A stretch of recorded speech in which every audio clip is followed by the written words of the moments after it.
Yoba had always been a lively child, the boy with a spark in his eyes, the life of everything gathering.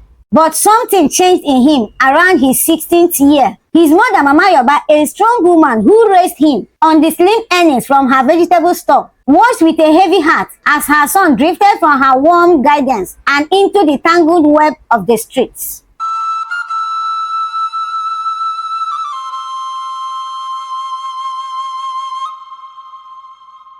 One evening, Yoba stormed into the house, his eyes blazing with a defiance his mother had never seen before. "Mama, you don't understand," he shouted, yanking his wrist from her firm grip. "What is there to understand, Yoba?" she cried, her voice trembling. "You are losing yourself. You are not staying true to yourself anymore. It's high time you stop following these your friends."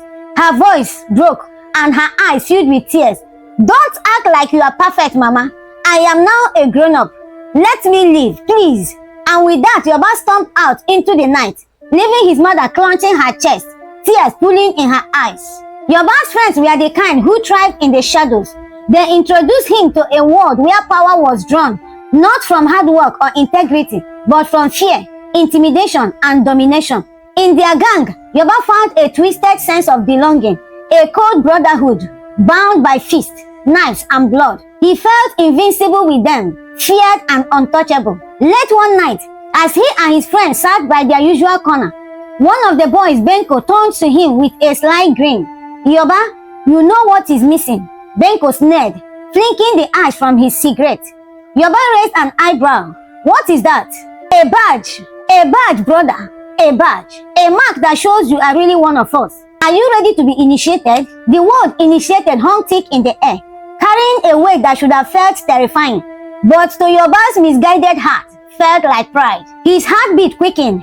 He wanted to belong, to be respected, to be someone feared and revered. Without hesitation, he nodded, "Let's do it." And from that night on, Yoba became one of them. More than a boy, he became part of a force that left destruction in its wake. But with his newfound power came recklessness. He began to skip school, pick fights, and indulge in vices that drained his youth. He drifted into the arms of countless girls, seeking only fleeting pleasures without understanding the weight of his choices. One evening, as he was lounging at his usual spot, a young girl named Tarat approached him, her eyes wide with worry.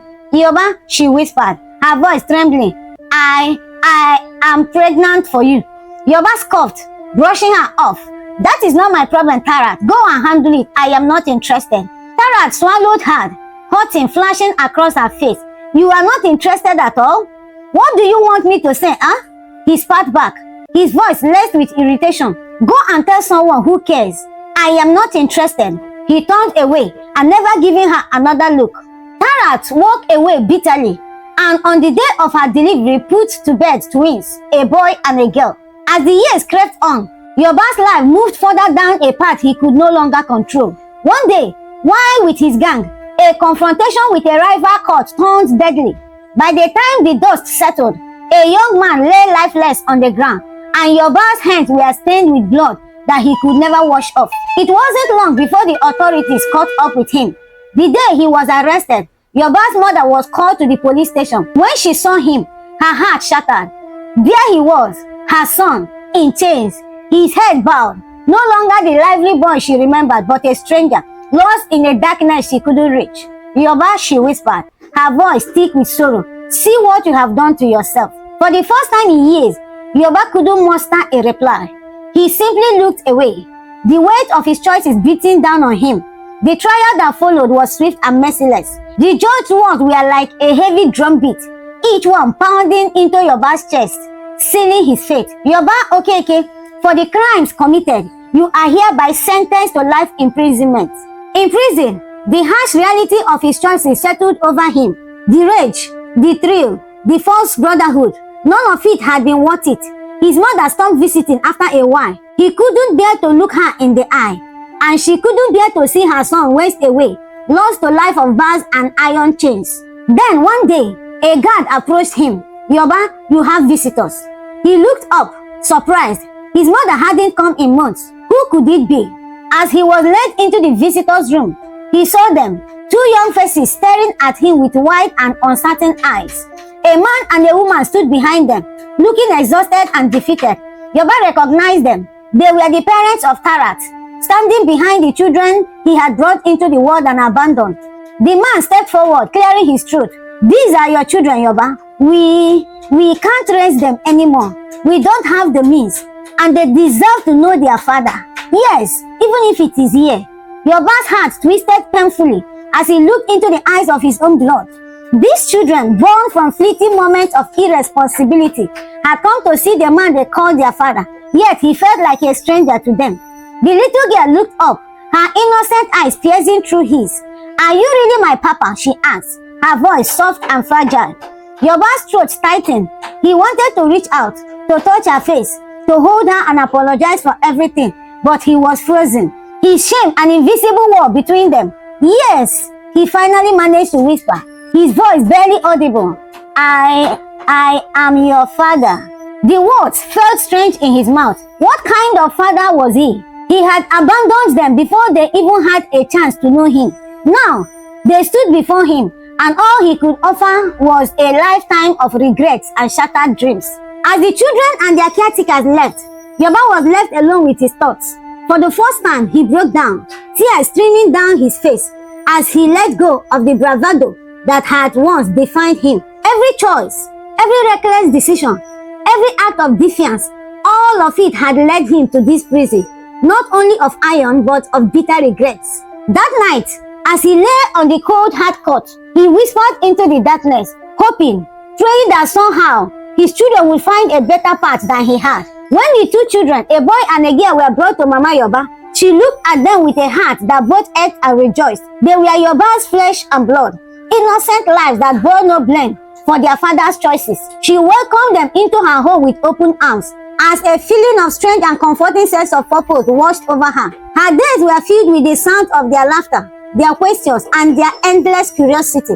It was as if fate had given her two more children to love, to guide, and to redeem what had been broken. She taught them the lessons she had once tried to teach Yoba, telling them tales of strength, kindness, and resilience. Every evening, she would tell them bedtime stories. She would hold them close and whisper, "You are my blessings. You are my new beginning."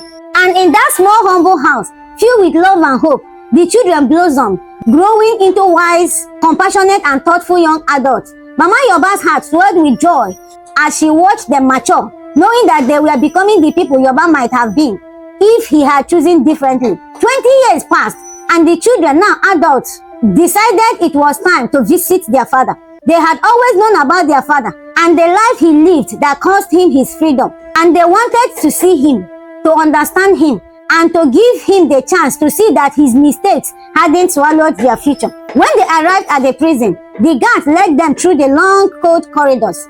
Yoba, now older and visibly worn out from years of confinement, waited in the visitors' room. As the door opened, he looked up, and his eyes filled with an overwhelming mixture of sorrow, guilt, and wonder. They stood before him, the son and daughter he barely knew, yet who carried his blood and legacy. In that moment, Yoba's heart felt both lifted and broken. Here were his children, yet he had been nothing to them but a distant memory, a story told with tears and warnings. The young man stepped forward, his voice soft, trembling with emotion. "Father, we wanted to meet you, to know you. Mama raised us with love, but we wanted to know you are okay." Yoba's eyes glistened with tears. He reached out, his hands shaking, desperate to touch them, as if that alone could erase the years he had missed. "I am very sorry," he whispered, his voice choked with emotion. "I have no right to ask for forgiveness. Thank you for being here." The daughter took his hand, his own eyes gleaming with tears. "Father, we just wanted you to know that you still have us, and that we still have you, even if it is like this."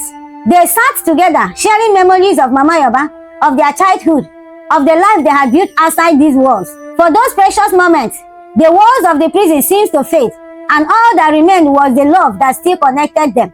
As the visit came to an end, Yoba looked into their eyes, a tear slipping down his cheek. He saw in them the hope he had lost, the lives he could not redeem, and also the light that carried his memory forward. And as they left, he whispered after them, his heart swelling with a bittersweet ache, "Please live well, live fully, and be the people I could not be. I love you dearly."